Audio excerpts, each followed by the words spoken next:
કોંગ્રેસની જેમ વચેટિયાઓ વચ્ચેથી લઈ જાય આવું સરકાર નહીં કરે। કૃષિ મંત્રી જીતુ વાઘાણીએ અમરેલીમાંથી આપ્યું મોટું નિવેદન, ખેડૂતોની સહાય કોંગ્રેસની જેમ વચેટિયાઓ નહીં લઈ જાય।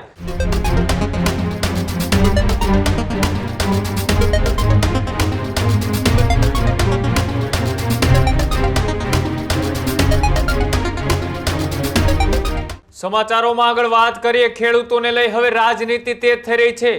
એક બાજુ વિપક્ષ તો બીજી બાજુ એ સત્તા પક્ષ સામસામે આક્ષેપો અને પ્રત્યાક્ષેપોનો એ દોર જોવા મળી રહ્યો છે। તેની વચ્ચે રાજ્યના ખેડૂતોને લઈ મહત્વપૂર્ણ સમાચાર। કૃષિ મંત્રી જીતુ વાઘાણીએ અમરેલીમાંથી આપ્યું મોટું નિવેદન, ખેડૂતોને સહાયને લઈ જીતુ વાઘાણીનું મોટું નિવેદન। બધા ખેડૂતોને ડાયરેક્ટ તેમના ખાતામાં સહાય મળશે તેવું નિવેદન જીતુ વાઘાણીએ આપ્યું। સાથે જ ખેડૂતોની સહાય કોંગ્રેસની જેમ વચેટિયાઓ નહીં લઈ જાય, જે રીતના આક્ષેપો પ્રત્યાક્ષેપો થઈ રહ્યા છે, ત્યારે અમરેલીમાંથી પણ ખેડૂતોના મુદ્દે જીતુ વાઘાણીએ આકરા પ્રહારો કર્યા અને ખેડૂતોની વાતને લઈ કહ્યું કે સીધી જ સહાય એ ખેડૂતોના ખાતામાં જમા થશે, કોઈ વચેટિયા આમાં નહીં ફાવી શકે। અને સાથે જ તેમને અધિકારીઓને પણ એ ટકોર કરતા કહ્યું કે કોઈ પણ ખેડૂતોની ફરિયાદ આવી તો સીધી કાર્યવાહી કરવામાં આવશે। શું કહ્યું જીતુ વાઘાણીએ અમરેલીની બેઠકમાંથી, આવો તે પણ જોઈએ। વ્યવસ્થાઓ બની છે, પહેલી વખત બની છે, આટલા ઝડપથી નોંધણી પણ થઈ રહી છે, અપલોડ પણ થઈ રહ્યું છે। જેમ જેમ તમામ ડોક્યુમેન્ટ આવે, રાજ્યમાં ભૂપેન્દ્રભાઈના નેતૃત્વમાં ક્યારેય ન થયું હોય એવી 10,000 કરોડ રૂપિયાનું પેકેજ, 15,000 કરોડની ખરીદી, 1,100 કરોડનું અન્ય 5 જિલ્લાઓ છે, વાવ, થરાદ, પાટણ, જુનાગઢ, કચ્છ, એનું પેકેજ પણ આપ્યું છે। અમે ખેડૂતોની બાજુમાં ઊભા રહેવા માટે હંમેશા તત્પર છીએ, ઊભા છીએ। અન્ય કોઈ રાજ્યમાં પણ આટલું ઝડપથી એ જીહાર થયા હોય એવું પણ નથી। સંવેદનાથી ખેડૂતની પડખે છીએ। હું ભરોસો આપું છું। અનેક લોકો અનેક વાતો કરતા હતા કે મળશે ક્યારે, કેમ મળશે, ક્યારે કરશે, એ પણ રાજ્ય સરકારે સંવેદનાથી કર્યું છે, ફરજના ભાગરૂપે કર્યું છે। મળવાપાત્ર લોકો બાકી નહીં રહે, એને બધાને ડાયરેક્ટ એના ખાતામાં મળવાના છે। કોંગ્રેસની જેમ વચેટિયાઓ વચ્ચેથી લઈ જાય આવું સરકાર નહીં કરે।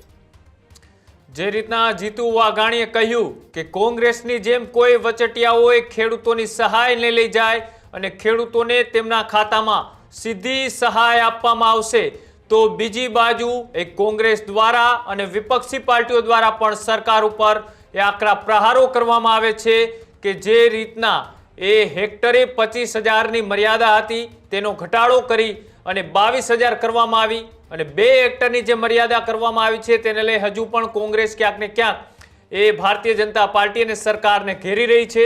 તો બીજી બાજુ એ સરકારે જે 15 દિવસનું અલ્ટિમેટ આપ્યું છે ફોર્મ ભરવાનું, તેમાં પણ ક્યાંક ને ક્યાંક અલગ અલગ ગામોમાંથી એ દ્રશ્યો સામે આવી રહ્યા છે। ક્યાંક ને ક્યાંક લાંચ લેવામાં આવી રહી છે, ક્યાંક મજબૂરીમાં વીસી દ્વારા પોતાના પર્સનલ માણસો રાખી અને ખેડૂતોની સહાયતા સમયસર મળી રહે તેના માટેની ફોર્મ ભરવાની વ્યવસ્થાઓ કરવામાં આવે છે। આમ તો ડિજિટલ યુગ છે, તેમ છતાં ડિજિટલ યુગમાં ડિજિટલ સહાય આપવાની સરકારે જાહેરાત તો કરી, પણ હજુ પણ આ ગુજરાતનો ખેડૂત એ કતારમાં જોવા મળી રહ્યો છે અને કતાર પણ એવી કે અગાઉથી એના ચપ્પલ એ કતારમાં મૂકી અને પોતાનો વારો એ વયો ન જાય તેની રાહમાં એ ખેડૂતો પોતાનો દિવસ બગાડે છે।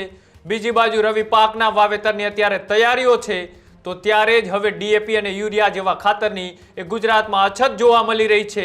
અનેક આવા પ્રશ્નો છે, સર્વર ડાઉન છે, ફોર્મ ભરાતા નથી, ફોર્મ ભરાય છે તો વીસીઓ હડતાળ ઉપર જતા રહે છે, તો બીજી બાજુ ક્યાંક ને ક્યાંક એ સરકારે 12 રૂપિયાથી લઈને 20 રૂપિયા સુધી વીસીને આપવાની વાત કરી છે, તેમ છતાં એ પૈસાનો ક્યાંક ને ક્યાંક વેપાર થઈ રહ્યો છે। આવી અનેક સમસ્યાઓ એ ખેડૂતોના મુદ્દે વાર પલટવારમાં જોવા મળી રહી છે। સામે વિપક્ષ પણ પ્રહાર કરી રહ્યું છે, તો સામે ભારતીય જનતા પાર્ટીના નેતાઓ પણ તેમને મોડતોડ જવાબ આપી રહ્યા છે। હવે જોવાનું એ છે કે સરકારે કેટલા દિવસની અંદર ખેડૂતોના ખાતામાં એ ડિજિટલી સહાય એ ખેડૂતોના ખાતામાં પહોંચાડે છે। સહાય પહોંચવામાં કેટલો દિવસ લાગે છે ખબર નથી, પણ 15 દિવસના અલ્ટિમેટની અંદર જીતુ વાઘાણી જાહેરાતનું શું ખરેખર પાલન થશે કે પછી આમાં પણ સમય મર્યાદા વધારવી પડશે?